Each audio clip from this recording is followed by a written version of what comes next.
Hello everyone, ನಾನು ನಿಮ್ಮ ಸಂದರ್ಶಿನಿ ಸ್ವಾಮಿ. ಮತ್ತೆ ಮನಸ್ಸಾಗಿದೆ. ಇದೊಂದು ದೂರಾದ ಒಲವನ್ನು ಮತ್ತೆ ಪಡೆಯುವಂಥ ಪ್ರೇಮ ಕಾವ್ಯ.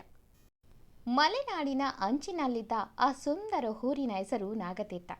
ಬೆಳಗ್ಗೆ ಮಂಜು ಹಾಸಿಕೊಂಡ ರಸ್ತೆಗಳು, ಸಂಜೆ ದೇವಾಲಯದ ಗಂಟೆಗಳ ಧ್ವನಿ, ಹಸಿರು ಬೆಟ್ಟಗಳ ನಡುವೆ ಬದುಕುತ್ತಿದ್ದ ಜನರ ಹೃದಯದಷ್ಟು ಶಾಂತವಾದ ಊರು ಅದು.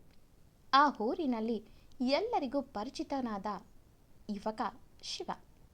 ಸರಕಾರಿ ಇಲಾಖೆಯಲ್ಲಿ ಕೆಲಸ ಮಾಡುತ್ತಿದ್ದ ಶಿವ ತನ್ನ ನಿಷ್ಠೆ, ಪ್ರಾಮಾಣಿಕತೆ ಮತ್ತು ಸರಳ ಸ್ವಭಾವದಿಂದ ಊರಿನವರ ಮೆಚ್ಚುಗೆ ಪಡೆದಿದ್ದ. ಆದರೆ ಅವನ ಹೃದಯದ ಒಂದು ಮೂಲೆಯಲ್ಲಿ ವರ್ಷಗಳಿಂದ ಮಣ್ಣಾಗದೆ ಉಳಿಯದ ನೋವು ಹೊಂದಿತ್ತು. ಜನನಿ. ಕಾಲೇಜು ದಿನಗಳಲ್ಲಿ ಅವನು ಪ್ರಾಣಕ್ಕಿಂತ ಹೆಚ್ಚು ಪ್ರೀತಿಸುತ್ತಿದ್ದ ಹುಡುಗಿ. ಇಬ್ಬರ ಪ್ರೀತಿಯು ತುಂಬ ಗಾಢವಾಗಿತ್ತು. ಮಳೆಯಲ್ಲೂ ಜೊತೆಯಾಗಿ ನಡೆದ ರಸ್ತೆಗಳು, ದೇವಸ್ಥಾನದ ಹಿಂಭಾಗದ ಆ ಅಶ್ವತ್ಥ ಮರ, ಯಾವತ್ತೂ ಬಿಡಲ್ಲ ಎಂದು ಕೈ ಹಿಡಿದ ಕೈಗಳು. ಆದರೆ ಒಂದು ದಿನ ಇಬ್ಬರ ಈಗೋಯಿಂದ ಜಗಳವಾಯಿತು. ಇದರಲ್ಲಿ ಶಿವನದೇ ತಪ್ಪಾಗಿತ್ತು. ಹಾಗಾಗಿ ಜನನಿ ಏನು ಹೇಳದೆ ಅವನ ಜೀವನದಿಂದ ದೂರಾಗಿ ಬಿಟ್ಟಿದ್ಲು. ಆಗ ಶಿವನಿಗೂ ಗಂಡು ಎನ್ನುವ ಅಹಂ ಇದ್ದಿದ್ದರಿಂದ ಇವಳಿಲ್ಲ ಅಂದರೆ ಇನ್ನೊಬ್ಬಳು ಎನ್ನುವಂತೆ ಕೈಚಲ್ಲಿ ತನ್ನ ಹಳ್ಳಿಗೆ ಬಂದಿದ್ದ. ಆದರೆ ಶಿವ ಯಾರಾದರೂ ಪ್ರೀತಿಸಿದವರ ಜೋಡಿ ನೋಡಿದ್ರೆ ನೆನಪಾಗುತ್ತಿದ್ದು ತನ್ನ ಜನನಿನೇ. ಆದರೆ ಅವಳೆಲ್ಲಿದ್ದಾಳೆ ಅನ್ನೋದು ಯಾರಿಗೂ ತಿಳಿದಿರಲಿಲ್ಲ. ಕಾಲೇಜು ಮುಗಿಸಿ ಹೋದವಳು ಯಾರ ಕಾಂಟ್ಯಾಕ್ಟ್ನಲ್ಲೂ ಇರಲಿಲ್ಲ. ಶಿವ ಕೂಡ ಆ ನೋವಿನಲ್ಲೇ ವರ್ಷಗಳು ಕಳೆದೋಗಿತ್ತು. ಈಗ ಮನೆಯಲ್ಲಿ ಶಿವನ ಮದುವೆ ಮಾತುಕತೆ ನಡೆಯುತ್ತಿತ್ತು. ಮನೆಯವರು ನೋಡಿದ ಹುಡುಗಿ ಹೆಸರು ಗಂಗಾ. ಸಂಸ್ಕಾರವಂತಳು, ಮೃದು ಸ್ವಭಾವದ ಹುಡುಗಿ. ಶಿವನಿಗೆ ಅವಳನ್ನು ಬೇಡ ಅನ್ನೋಕ್ಕೆ ಯಾವುದೇ ಕಾರಣಗಳೇ ಇರಲಿಲ್ಲ. ಓದಿದ್ರೂ ಹುಡುಗಿ ತನ್ನ ಮನೆಯವರಿಗಾಗಿ ಮನೆಯಲ್ಲೇ ಉಳಿದಿರುವ ಹುಡುಗಿ ಸುಲಕ್ಷಣೆ. ಅವಳ ಬಗ್ಗೆ ಅವನಿಗೆ ವಿರೋಧವೇನೂ ಇರಲಿಲ್ಲ. ಆದರೆ ಪ್ರೀತಿ, ಅದು ಅವನ ಹೃದಯದಲ್ಲಿ ಇನ್ನೂ ಜನನಿಯ ಹೆಸರನ್ನೇ ಉಸಿರಾಡುತ್ತಿತ್ತು. ಒಂದು ದಿನ ಊರೇ ಗದ್ದಲಗೊಂಡಿತು. ಹೊಸ DC ಮೇಡಮ್ ಬರ್ತಿದ್ದಾರಂತೆ ಎಂದು. ಸರ್ಕಾರಿ ವಾಹನಗಳು ವೇಗವಾಗಿ ತಾಲೂಕು ಕಚೇರಿ ಮುಂದೆ ನಿಂತಿದ್ದವು. ಪೊಲೀಸರು ಸಾಲಾಗಿ ನಿಂತಿದ್ರು. ಕಾರಿನ ಬಾಗಿಲು ನಿಧಾನವಾಗಿ ತೆರೆದಿತ್ತು. ಬಿಳಿ ಕಾಟನ್ ಸೀರೆ, ಕಣ್ಣಲ್ಲಿ ಗಂಭೀರತೆ, ಮುಖದಲ್ಲಿ ಆತ್ಮವಿಶ್ವಾಸ. ಕೆಳಗಿಳಿದು ಬಂದವಳು ಬೇರೆ ಯಾರೂ ಅಲ್ಲ, ಜನನಿ. ಶಿವ ಅಲ್ಲಿ ಕೈಯಲ್ಲಿ ಕೆಲವು ಫೈಲ್ ಹಿಡಿದು ನಿಂತಿದ್ದ. ಅವಳನ್ನು ಕಂಡ ತಕ್ಷಣ ಅವನ ಕೈಯಲ್ಲಿದ್ದಂಥ ಫೈಲ್ಗಳು ನೆಲಕ್ಕೆ ಬಿದ್ದವು. ಜನನಿ ಎಂದ ಅವನ ತುಟಿಗಳು ನಡುಗಿದವು.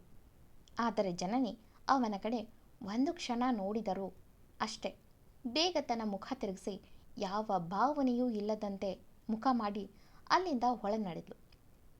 ಆ ಒಂದು ನಿರ್ಲಕ್ಷ್ಯ ಶಿವನ ಹೃದಯವನ್ನು 1000 ತುಂಡು ಮಾಡಿತು. ಆ ದಿನದಿಂದ ಶಿವನ ಮನಸ್ಸು ಅಸ್ಥಿರವಾಗತೊಡಗಿತು. ಜನನಿ ಈಗ ತುಂಬ ಬದಲಾಗಿದ್ದಳು. ಮೊದಲಿನ ಚಂಚಲ ಹುಡುಗಿ ಈಗ ಕಠಿಣ ಅಧಿಕಾರಿಯಾಗಿದ್ದಳು. ಕೆಲಸದ ವಿಷಯದಲ್ಲಿ ಯಾರನ್ನೂ ಬಿಡುತ್ತಿರಲಿಲ್ಲ. ಊರಿನಲ್ಲಿ ನಡೆಯುತ್ತಿದ್ದ ಅಕ್ರಮ ಗಣಿಗಾರಿಕೆಯನ್ನು ನಿಲ್ಲಿಸಲು ಅವಳು ದೊಡ್ಡ ಆಪರೇಷನ್ ಶುರು ಮಾಡಿದಳು. ಅದರಿಂದ ಕೆಲ ಪ್ರಭಾವಿ ಜನರಿಗೆ ಕೋಪ ಬಂತು. ಆ DCಯನ್ನು ಇಲ್ಲಿಂದ ಓಡಿಸಬೇಕು ಎಂದು ಒಂದು ಯೋಜನೆಯನ್ನು ಸಿದ್ಧ ಮಾಡಿದರು. ಒಂದು ದಿನ ರಾತ್ರಿ ಜನನಿ ಒಬ್ಬಳೇ ಇನ್ಸ್ಪೆಕ್ಷನ್ ಮುಗಿಸಿ ಮರಳಿ ಬರುತ್ತಿದ್ದಳು. ಅಕಸ್ಮಾತ್ ಕೆಲವು ಗೂಂಡಗಳು ಅವಳ ಕಾರನ್ನು ತಡೆದು ನಿಲ್ಲಿಸಿದ್ರು. ತುಂಬ ಧೈರ್ಯ ತೋರಿಸಿದ್ಯಾ ಮೇಡಮ್ ಎಂದು ಅವಳ ಕಡೆ ನಡೆದು ಬಂದರು. ಜನನಿ ಕಣ್ಣುಗಳಲ್ಲಿ ಭಯ ಏನೂ ಇರಲಿಲ್ಲ. ಆದರೆ ಅಷ್ಟರಲ್ಲಿ ಒಂದು ಬೈಕ್ ವೇಗವಾಗಿ ಅಲ್ಲಿ ಬಂದು ನಿಂತಿತು ಅವರಿಬ್ಬರ ಮಧ್ಯೆ. ಹೆಲ್ಮೆಟ್ ತೆಗೆದವನು ಶಿವ ಆಗಿದ್ದ. ಅವಳ ಕಡೆ ಯಾರಾದರೂ ಒಂದು ಹೆಜ್ಜೆ ಹಾಕಿ ನೋಡ್ರಿ. ಅವನ ಕಣ್ಣುಗಳಲ್ಲಿ ಕೋಪ ಒತ್ತಿ ಹುರಿತಿತ್ತು. ಜಗಳ ಶುರುವಾಯಿತು. ಒಬ್ಬನ ಹೊಡೆತದಿಂದ ಶಿವನ ಮುಖಕ್ಕೆ ಹೇಟು ಬಿದ್ದರೂ ಅವನು ನಿಲ್ಲಲಿಲ್ಲ. ಜನನ ಮುಂದೆ ಗೋಡೆಯಂತೆ ನಿಂತು ಬಿಟ್ಟ. ಕೊನೆಗೆ ಗೂಂಡಾಗಳು ಅಲ್ಲಿಂದ ಓಡಿ ಹೋಗಿದ್ರು. ಶಿವ ಉಸಿರಾಡುತ್ತಾ ಅವಳ ಕಡೆ ತಿರುಗ್ದ. ನಿನಗೆ ಏನಾದರೂ ಆಗಿದೆಯಾ ಎಂದು ಕಾಳಜಿಯಿಂದ ಕೇಳಿದ. ಆ ಮಾತು ಕೇಳಿ ಜನನಿಯ ಕಣ್ಣುಗಳಲ್ಲಿ ಕ್ಷಣಕಾಲ ನೋವು ಮಿಂಚಿ ಮರೆಯಾಗಿತ್ತು. ಆದರೂ ಥ್ಯಾಂಕ್ಸ್ ಮಿಸ್ಟರ್ ಶಿವ, ನನ್ನನ್ನು ನಾನೇ ನೋಡ್ಕೊಳ್ಬಲ್ಲೆ ಎಂದಷ್ಟೇ ಹೇಳಿ ತನ್ನ ಕಾರ್ನ ಹತ್ತಿ ಅಲ್ಲಿಂದ ಹೋಗಿ ಬಿಡುತ್ತಾಳೆ. ಆ ರಾತ್ರಿ ಶಿವನಿಗೆ ನಿದ್ರೆ ಬರಲಿಲ್ಲ. ಇಷ್ಟು ಕಲ್ಲಾಗ್ಬಿಟ್ಲಾ ಅಥವಾ ನನ್ನ ಮೇಲೆ ಇನ್ನೂ ಕೋಪ ಇದೆಯಾ ಎಂದು. ಇತ್ತ ಗಂಗಾ ನಿಧಾನವಾಗಿ ಎಲ್ಲವನ್ನ ಗಮನಿಸುತ್ತಿದ್ದಳು. ಒಂದು ದಿನ ಅವಳು ಶಿವನಿಗೆ ನೇರವಾಗಿ ಕೇಳಿದ್ಲು, ಇನ್ನೂ ನೀವು ಅವಳನ್ನು ಪ್ರೀತಿಸ್ತಿದ್ದೀರಾ ಎಂದು. ಶಿವ ಮೌನವಾಗಿದ್ದ. ಆ ಮೌನವೇ ಗಂಗಾಳಿಗೆ ಉತ್ತರ ಆಗಿತ್ತು. ಗಂಗಾ ಸಣ್ಣಗೆ ನಗು ಚಲ್ಲೆ, ನಿಜವಾದ ಪ್ರೀತಿ ಮರೆಯೋಕ್ಕಾಗಲ್ಲ ಶಿವ ಎಂದಳು ಅಷ್ಟೆ. ಕೆಲ ದಿನಗಳ ನಂತರ ಒಂದು ದೊಡ್ಡ ಮಳೆ. ರಾತ್ರಿ ಜನನಿ ಒಬ್ಬಳೇ ಕಚೇರಿಯಲ್ಲಿ ಕೆಲಸ ಮಾಡುತ್ತಿದ್ದಳು. ಅಕಸ್ಮಾತಾಗಿ ಕರೆಂಟ್ ಹೋಗಿತ್ತು. ಕಿಟಕಿಯ ಗಾಜಿನ ಮೇಲೆ ಮಳೆಯ ಹನಿಗಳು ಜೋರಾಗಿ ಬಡಿಯುತ್ತಿದ್ದು. ಅಷ್ಟರಲ್ಲಿ ಬಾಗಿಲು ನಿಧಾನವಾಗಿ ತೆರೆದಿತ್ತು. ಶಿವ ಅಲ್ಲಿ ನಿಂತಿದ್ದ. ಶಿವ ಸೀದಾ ಬಂದವನು, ನಿನಗೆ ಜ್ವರ ಇದೆ ಅಂತ ಕೇಳಿದೆ ಎಂದು ಅವಳಿಗೆ ಟ್ಯಾಬ್ಲೆಟ್ ಕೊಟ್ಟ. ಜನನಿ ಕೋಪದಿಂದ ಎದ್ದವಳು, ಯಾರೇ ನೀವು, ಯಾಕೆ ಮತ್ತೆ ಮತ್ತೆ ನನ್ನ ಕಣ್ಣು ಮುಂದೆ ಬರ್ತಿದ್ದೀರಾ ಎಂದು ಕೋಪದಿಂದ ಗೆಟ್ ಔಟ್ ಎಂದು ಜೋರಾಗಿ ಕಿರ್ಚಿದ್ಲು. ತಕ್ಷಣ ಶಿವ, ಸಾರಿ, ನನಗೆ ಗೊತ್ತಿದೆ ನಿನಗೆ ನನ್ನ ಮೇಲೆ ತುಂಬ ಕೋಪ ಇದೆ ಅಂತ, ಆದರೆ ಎಂದು ಮಾತು ಮುರಿದು, ನನಗೆ ನಿನ್ನ ಪ್ರೀತಿನ ಮರೆಯೋಕ್ಕಾಗ್ತಿಲ್ಲ ಜನನಿ ಎಂದ ಕಣ್ಣು ತುಂಬಿ. ಅವನ ಮಾತು ಕೇಳಿದಂಥ ಜನನಿ ಕೋಪದಲ್ಲೇ, just get out of my life, ನೀನು ನನ್ನ ಜೀವನದಿಂದ ದೂರ ಹೋಗಿ ತುಂಬ ದಿನ ಆಗಿದೆ, ಮತ್ತೆ ಮತ್ತೆ ನನ್ನ ಕಣ್ಮುಂದೆ ಬಂದರೆ ನಾನು ಸುಮ್ಮನಿರಲ್ಲ ಅಂದ್ಲು. ತಕ್ಷಣ ಶಿವ ಅವಳ ಮುಂದೆ ನಿಂತು ಅವಳ ಮಗನ ಕೈಯಲ್ಲೆಳೆದು, ಎಷ್ಟು ಬೇಗ ನನ್ನ ಮರೆತು ದೂರ ಹೋಗೋಷ್ಟು ಕಲ್ಲಾಗಿಬಿಟ್ಲ ನನ್ನ ಜನನಿ ಎಂದ. ಜನನಿ ಕೋಪದಲ್ಲಿ ಅವನನ್ನು ದೂಡಿ ಅಲ್ಲಿಂದ ಬಿರುಸಾಗಿ ಹೊರನಾಡಿದವಳು ತನ್ನ ಕಾರತ್ತಿ ಹೋಗಿ ಬಿಡ್ತಾಳೆ. ಅವಳ ತಿರಸ್ಕಾರ ಅವನಿಗೆ ಇನ್ನಷ್ಟು ನೋವು ಕೊಡುತ್ತಿತ್ತು.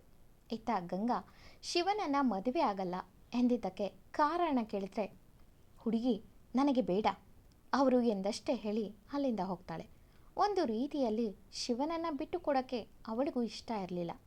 ಆದರೆ ಇಲ್ಲದ ಪ್ರೀತಿನ ಹುಡುಕೋದು ಮೂರ್ಖರು ಎಂದು ತಿಳಿದು ತನ್ನ ಮನದ ಆಸೆನ ಅಲ್ಲೇ ಸುಟ್ಟು ಬಿಡ್ತಾಳೆ. ಇತ್ತ ಶಿವನ ಮನೆಯವರಿಗೆ ಮಾತು ಕೊಟ್ಟಿದ್ದೀನಿ, ಆ ಹುಡುಗಿನೇ ನಮ್ಮ ಮನೆ ಸೊಸೆ ಅಂತ ಎಂದು ಶಿವನಿಗೆ ಅಂದೇ ನಿಶ್ಚಿತಾರ್ಥ ಮಾಡೋಕ್ಕೆ ರೆಡಿ ಮಾಡ್ತಾರೆ. ಅದು ಕೂಡ ಶಿವನಿಗೆ ವಿಷಯನ ತಿಳಿಸಿದೆ. ಇತ್ತ ಜನನಿ ಕೂಡ ಆ ಊರಿನಿಂದ ದೂರ ಹೋಗೋಕ್ಕೆ ಸಿದ್ಧಳಾಗಿರೋ ಸುದ್ದಿ ಶಿವನ ಗೆಳೆಯನಿಂದ ಅವನಿಗೆ ತಿಳಿಯುತ್ತೆ. ಆ ಮಾತು ಕೇಳಿದಂಥ ಶಿವ ಮನೆಯವರ ಮಾತನ್ನು ಕೇಳದೆ ಅಲ್ಲಿಂದ ಸೀದಾ ತನ್ನ ಬೈಕ್ ಹತ್ತಿ ಹೋಗ್ತಾನೆ. ಇತ್ತ ಜನನಿ ತನ್ನ ಟ್ರಾನ್ಸ್ಫರ್ ಲೆಟರ್ನ ಕೊಡೋಕ್ಕೆ ಹೋಗುತ್ತಿದ್ದಾಳೆ. ಅದೇ ಸಮಯಕ್ಕೆ ಶಿವ ಅವಳ ಕಾರಿಗೆ ಅಡ್ಡವಾಗಿ ನಿಂತ. ಜನನಿ ಕೋಪದಲ್ಲಿ, ವಾಟ್ ನಾನ್ಸೆನ್ಸ್, ಬಿಟ್ರಿ ದಾರಿ ಎಂದು ಕೋಪದಲ್ಲಿ ಕೂಗಿದವಳ ಮುಂದೆ ನಿಂತ ಶಿವ, ಯಾರನ್ನ ಕೇಳಿ ಈ ಊರು ಬಿಟ್ಟು ಹೋಗ್ತಿದ್ಯಾ ಎಂದ. ಜನನಿ, ನನ್ನ ಲೈಫ್ ನನ್ನ ಇಷ್ಟ, ಯಾರನ್ನಾದರೂ ಕೇಳಿ ನಿರ್ಧಾರ ತಗೊಳ್ಳೋ ಕರ್ಮ ನನಗಿಲ್ಲ.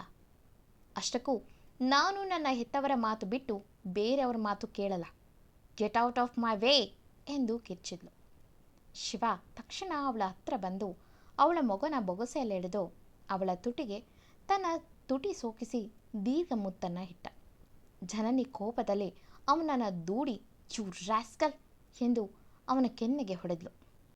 ಆದರೆ ಶಿವ ಅವಳಿಗೆ ಹೆದರದೆ, ನಾನು ಪ್ರೀತಿ ಮಾಡೋ ಹುಡುಗಿಗೆ ನಾನೊಂದು ಮುತ್ತು ಕೊಡೋಕ್ಕೆ ಯಾರದಾದ್ರೂ ಪರ್ಮಿಷನ್ ತಗೋಬೇಕಂತ ನನಗೆ ಅನ್ನಿಸ್ಲಿಲ್ಲ ಎಂದವನು, ಇವತ್ತು ನನ್ನ ಎಂಗೇಜ್ಮೆಂಟ್ ಇದೆ ಎಂದ. ಜನನಿ ಕಣ್ಣುಗಳು ಸಣ್ಣ ಆಗಿ, ಹೋಗಿ ಮಾಡ್ಕೊಂಡು ಸಾಯಿ ಎಂದಳು ಕೋಪದಲ್ಲಿ. ತಕ್ಷಣ ಶಿವ ಅವಳ ಕೊರಳ ಬಳಿ ಬಾಗಿ ಸೀದಾ ಅವಳ ಕೊರಳಿಗೆ 3 ಗಂಟಾಕಿ ಮಾಂಗಲ್ಯ ಕಟ್ಟಿದ. ಅದನ್ನು ನೋಡಿದ ಜನನಿ ಕೋಪದಲ್ಲಿ ಯೇ ಎಂದು ಮತ್ತೆ ಕೈ ಎತ್ತಿದವಳ ಕೈ ಹಿಡಿದು ಅವಳ ಕೈ ಬೆರಳಿಗೆ ಉಂಗುರ ಹಾಕಿ, ಐ ಲವ್ ಯು, ಇವತ್ತಿನಿಂದ ನೀನು ನನ್ನ ಹೆಂಡತಿ, ನಾನು ನಿನ್ನ ಗಂಡ. ಅಂದಾಗೆ ನೀನು ಅವತ್ತು ನಂದೇ ತಪ್ಪು ಅಂತ ನನ್ನ ಬಿಟ್ಟು ಹೋದೆ. ಆದರೆ ಒಂದ್ಸಲ ನನ್ನ ಮುಂದೆ ನಿಂತು ನಾನು ನಿನಗೆ ಬೇಡವಾ ಅಂದಿದ್ರೆ ಮೇ ಬಿ ಇಷ್ಟು ವರ್ಷ ಹೀಗೆ ನಾವು ಕಾಯೋ ಬದಲು ಈಗ ಕಟ್ಟ ತಾಳಿ ಅವತ್ತೇ ಬೀಳ್ತಿತ್ತು.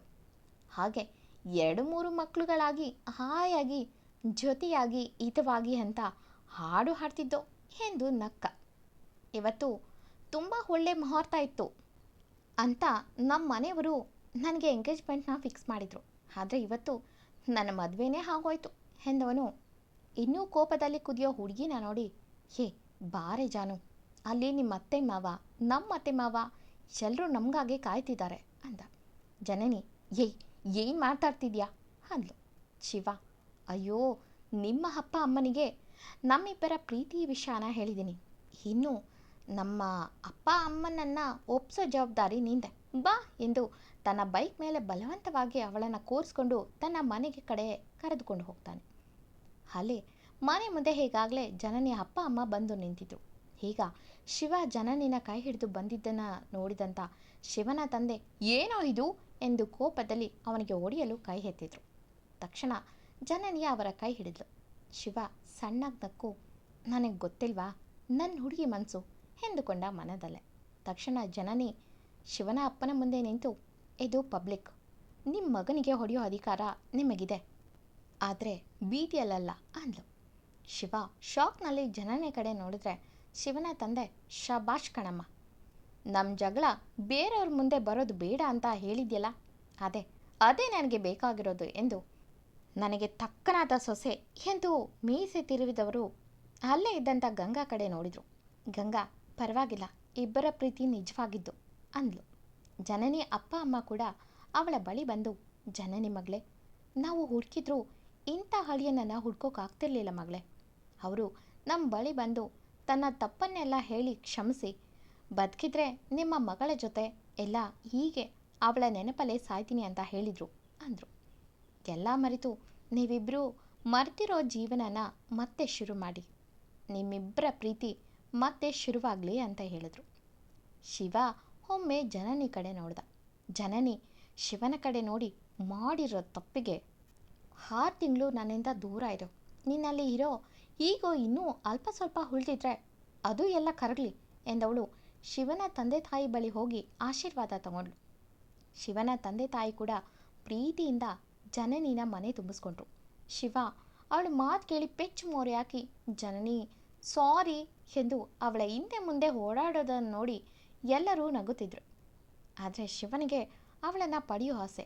ಜನನಿ ಮುಂದೆ ನಿಂತು, ಹೇ ಮದುವೆ ಆಗಿದೆ ಕಣೆ, ಇನ್ನೂ ಹೀಗೋ ಇಟ್ಕೊಂಡ್ರೆ ದಿನ ರಾತ್ರಿ ಉಪವಾಸ ಅನ್ನೋದು ನನಗೆ ಗೊತ್ತಿದೆ ಎಂದವನು ಅವಳ ಕಾಲ ಹಿಡಿಯೋ ಥರ ಬಗ್ಗಿದ್ದು ನೋಡಿ ಜನನಿಯ ಅವನನ್ನು ಹೆಬ್ಬಿಸಿ, ಇಡಿಯಟ್ ಎಂದು ಅವಳು ಕೂಡ ಅವನನ್ನು ಗಟ್ಟಿಯಾಗಿ ತಂಪಿಕೊಂಡ್ಳು. ಶಿವ ನಗುತ್ತಾ, ಹಬ್ಬ, ಈಗಲಾದರೂ ನನ್ನ ಮೇಲೆ ಕರುಣೆ ಬಂದಲ್ಲ ಎಂದು ಅವಳ ಕೆನ್ನೆಗೆ ತನ್ನ ತುಟಿ ಸೋಕಿಸಿದ. ಹೊರಗೆ ಜೋರಾದ ಮಳೆ ತುಂತುರು ಹರಿಯುತ್ತಿತ್ತು. ಅದೇ ಮಳೆಯ ನಡುವೆ ಒಮ್ಮೆ ಬೇರ್ಪಟ್ಟಿದ್ದಂಥ 2 ಹೃದಯಗಳು ಇಂದು ಪ್ರೀತಿಯಿಂದ ಒಂದಾಗಿತ್ತು. ಧನ್ಯವಾದಗಳು.